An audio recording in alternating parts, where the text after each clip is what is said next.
Tras el éxito de Galaxian, la compañía japonesa de videojuegos Namco se encontraba en una posición privilegiada, gracias a su buena relación con Midway, que se encargaba de distribuir sus juegos en Estados Unidos.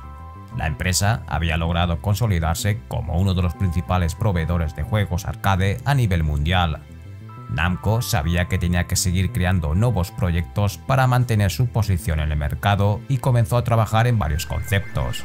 Fue en ese contexto que nació Pac-Man, un juego que cambiaría para siempre la historia de los videojuegos. Pero, ¿cómo surgió?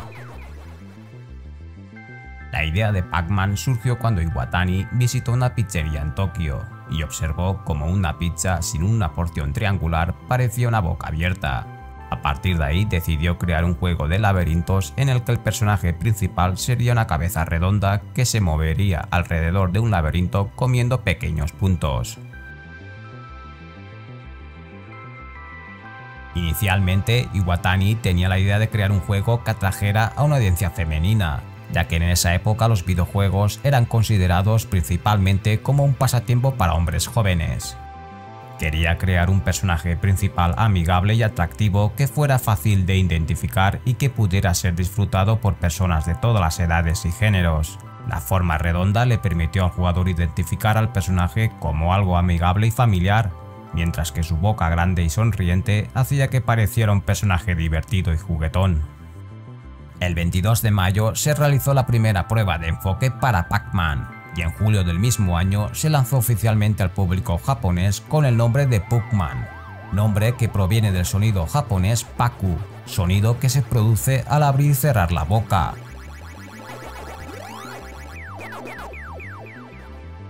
Sin embargo, el verdadero éxito llegó cuando el juego fue lanzado en los Estados Unidos en octubre, con el nombre cambiado a Pac-Man, ya que Midway tenía preocupaciones de que la P de Puck podría ser cambiada por una F en el título y convertirse en una palabra obscena. Pac-Man se convirtió en un mega éxito en Estados Unidos y poco después conquistó el mundo entero. En tan solo un año se vendieron más de 100.000 unidades del juego, mientras que a lo largo de la década de 1980 se comercializaron más de 350.000 gabinetes de arcade. Su popularidad y ventas récord lo convirtieron en un fenómeno cultural sin precedentes, posicionándolo como el juego arcade más exitoso de la década de 1980.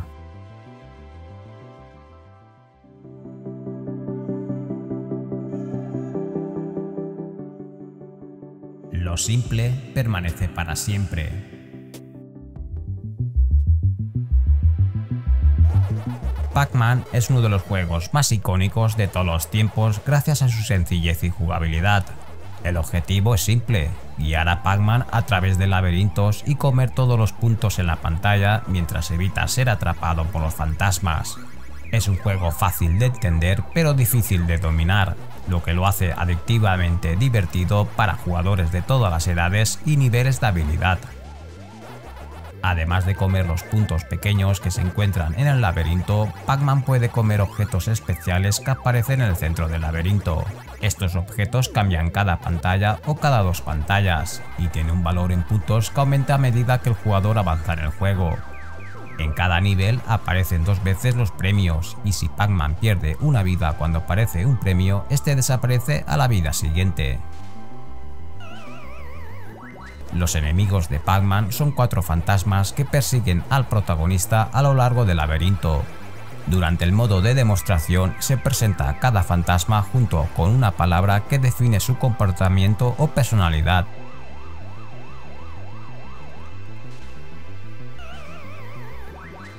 Cada fantasma tiene un comportamiento y algoritmo específico para capturar a Pac-Man. Blinky es el más peligroso, ya que estará siempre en modo agresivo y persecutorio, además de que su velocidad aumenta según avanza los niveles. El fantasma rosa llamado Pinky es el que hace emboscadas, incluso busca aliarse con Blinky para que este se coma a Pac-Man.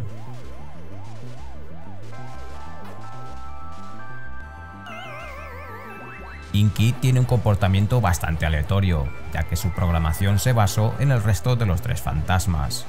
Clyde, conocido como el que finge ignorancia, es el más tranquilo y solo se acercará a Pac-Man si este se acerca a menos de 8 cuadrados de distancia.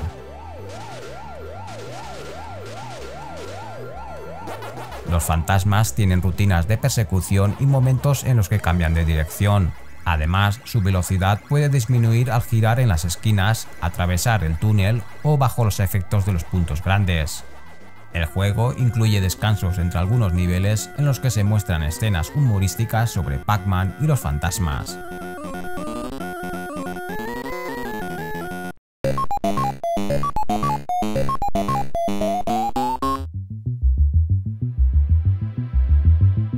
Una de las anécdotas más destacadas sobre Pac-Man involucra a Todd Fry, un programador de videojuegos estadounidense famoso por convertir el juego de arcade Pac-Man al sistema de videoconsolas Atari 2600 en 1982.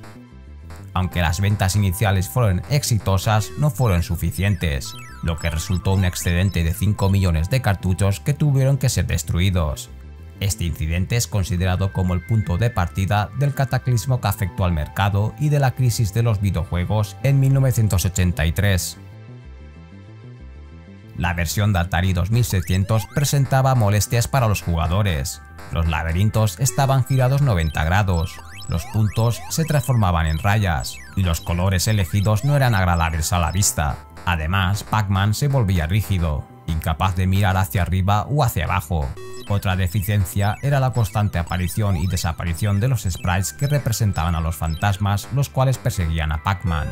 A pesar del fracaso de la versión de Atari 2600, Pac-Man sigue siendo uno de los videojuegos más icónicos de todos los tiempos. Sin embargo, su lanzamiento en ese contexto particular, con altas expectativas, un exceso de publicidad y su papel en la caída de Atari, lo convierte en un acontecimiento crucial en la historia de los videojuegos.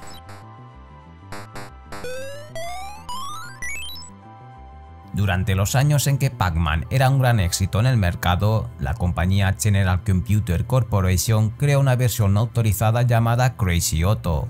En este juego, Pac-Man tenía piernas y ojos, y los fantasmas eran sustitutos poco atractivos de los originales. General Computer presentó su proyecto a Midway, y originalmente la idea era crear un kit de expansión que se pudiera instalar en las máquinas arcade existentes de Pac-Man. Sin embargo, Midway quería una versión completamente nueva del juego que pudiera ser vendida como una máquina arcade independiente para capitalizar el éxito del juego original. Midway aceptó el proyecto y lo utilizó para crear su propia versión, que se convirtió en el popular juego Miss Pac-Man. Esta secuela revolucionó la franquicia con cambios significativos en el aspecto y la jugabilidad, superando a su predecesor en muchos aspectos.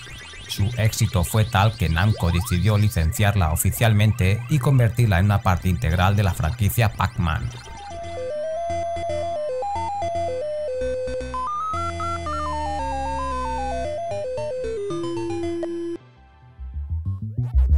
El videojuego Pac-Man fue diseñado originalmente sin un final definido, permitiendo que los jugadores repitieran las fases indefinidamente.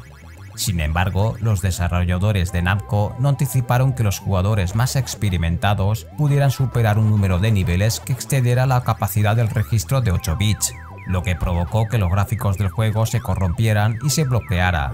Esta situación ha creado una pantalla icónica y reconocida por los aficionados más apasionados del mundo de los videojuegos.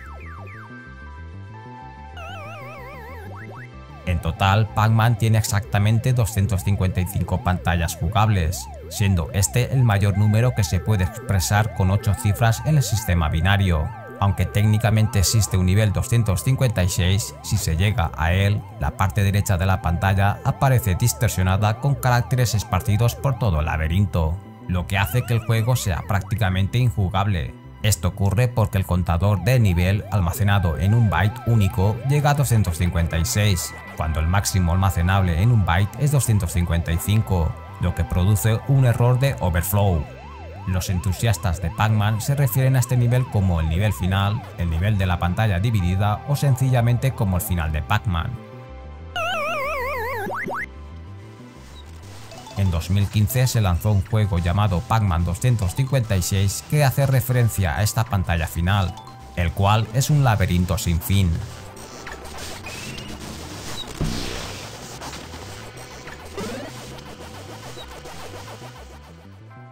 En En diciembre de 1982, un niño de 8 años llamado Jeffrey Argy recibió una carta del presidente de los Estados Unidos, Ronald Reagan, felicitándolo por haber alcanzado una puntuación de más de 6 millones jugando la recreativa de Pac-Man.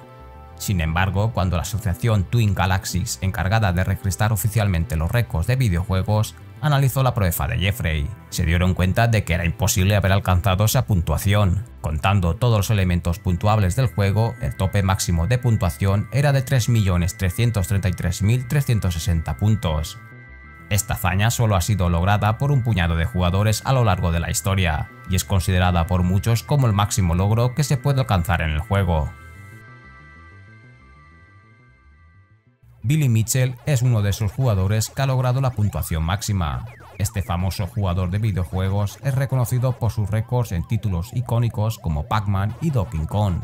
En 1999 logró un hito impresionante al completar una partida perfecta de Pac-Man, superando los 255 niveles con la puntuación máxima sin ser capturado ni una sola vez.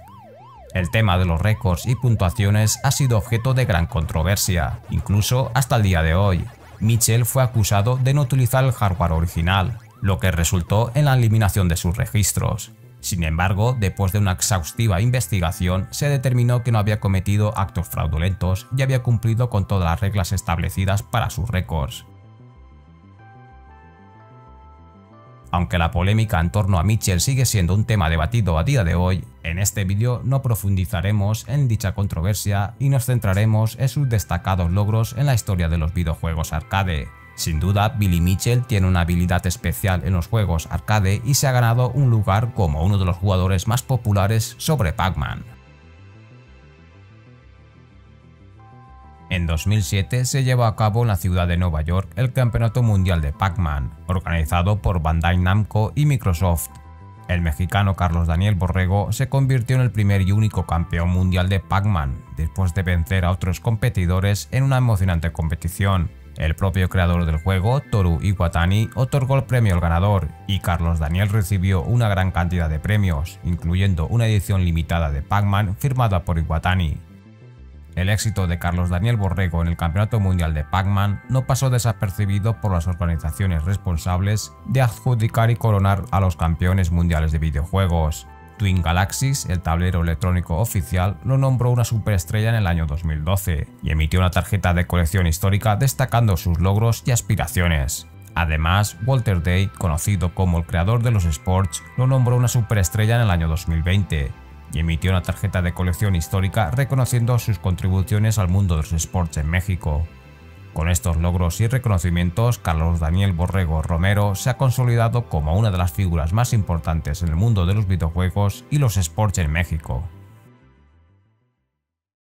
En el 30 aniversario de Pac-Man, Google sorprendió a los usuarios al transformar su logo en un laberinto en su página principal.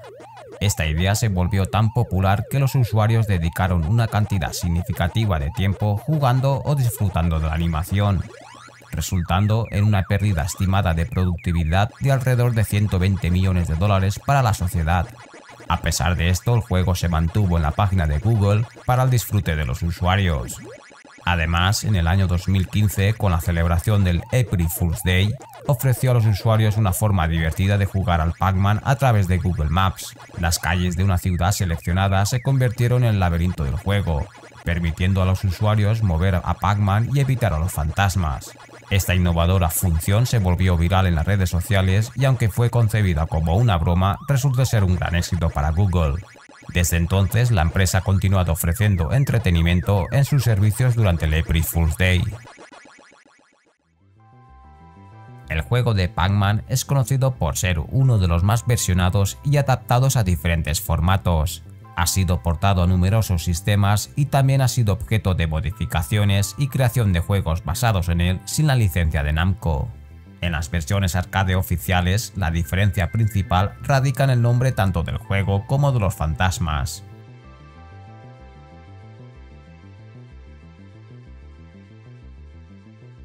Una curiosidad interesante es que, debido a la fama del juego original, surgieron copias no autorizadas que intentaban aprovechar su éxito. Para combatir esto, Namco desarrolló Pac-Man Plus, Esta versión modificada del juego dificultaba la creación de réplicas exactas, protegiendo así los derechos de autor de Namco. Aunque Pac-Man Plus no alcanzó la misma popularidad que su predecesor, sigue siendo una variante interesante para aquellos que deseen experimentar una versión ligeramente diferente del clásico Pac-Man.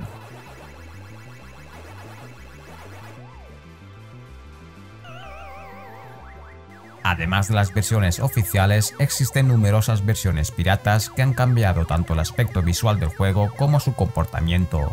Estas versiones no autorizadas han introducido modificaciones sustanciales en el juego original.